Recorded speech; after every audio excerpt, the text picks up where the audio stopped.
বই খুলে পরীক্ষা। তো এরকম শিরোনামে একটা খবর আনন্দবাজার সহ অন্যান্য নিউজ পত্রিকাতেও প্রকাশিত হয়েছে। তো খবরটা কি আমরা ডিটেলসে একটু দেখে নিই। বই খুলে পরীক্ষা। নতুন জাতীয় শিক্ষানীতিতে বলা আছে মুখস্থ করে প্রশ্নের উত্তর লেখা নয়, পাঠ্য বই পড়ে তার বিচার বিশ্লেষণ করে উত্তর লিখতে হবে পড়ুয়াদের। তো এরকম একটা খবর অন্যান্য পত্রিকাতেও রয়েছে। যদি আমরা একটু দেখি তো এখানেও দেখছি নিউজ 18 বাংলাতেও এরকম প্রকাশিত হয়েছে।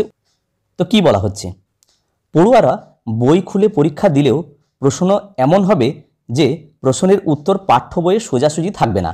পড়ুয়াদের উত্তর লেখার সময় নিজস্ব ভাবনা চিন্তা থাকতে হবে।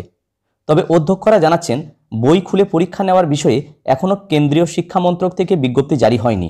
বই খুলে পরীক্ষা নেওয়া হলে তা ষষ্ঠ থেকে দ্বাদশ শ্রেণী পর্যন্ত স্কুলের পরীক্ষা নেওয়া যেতে পারে। বোর্ড পরীক্ষায় পরিবর্তন এখনই হবে না। তো এটা সাধারণত আমরা দেখতে পাচ্ছি যে জাতীয় শিক্ষানীতির এই প্রস্তাবকে মেনে আপাতত সিবিএসসি বোর্ডের অধীনে থাকা কিছু স্কুলের কথা বলা হচ্ছে। সেই সমস্ত স্কুলেই এই ভাবনা এনেছে যে পরীক্ষার সময় বই খুলে পরীক্ষার্থীরা যেন লিখতে পারে। তো আপাতত সিবিএসসি বোর্ড এই ভাবনায় এগোচ্ছে।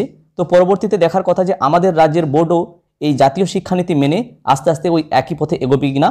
তো সামনে যদি কোনো আপডেট আসে অবশ্যই আমি ভিডিওর মাধ্যমে এটা আলোচনা করার চেষ্টা করব। তো যদি ছোট্ট এই ভিডিওটি ভালো লাগে তাহলে লাইক, শেয়ার এবং কমেন্ট করা যেতে পারে, এবং চ্যানেলে যদি সাবস্ক্রাইব না থাকে তাহলে অবশ্যই চ্যানেলটি সাবস্ক্রাইব করে রাখা যেতে পারে। সবাই ভালো থাকুন, সুস্থ থাকুন, ধন্যবাদ।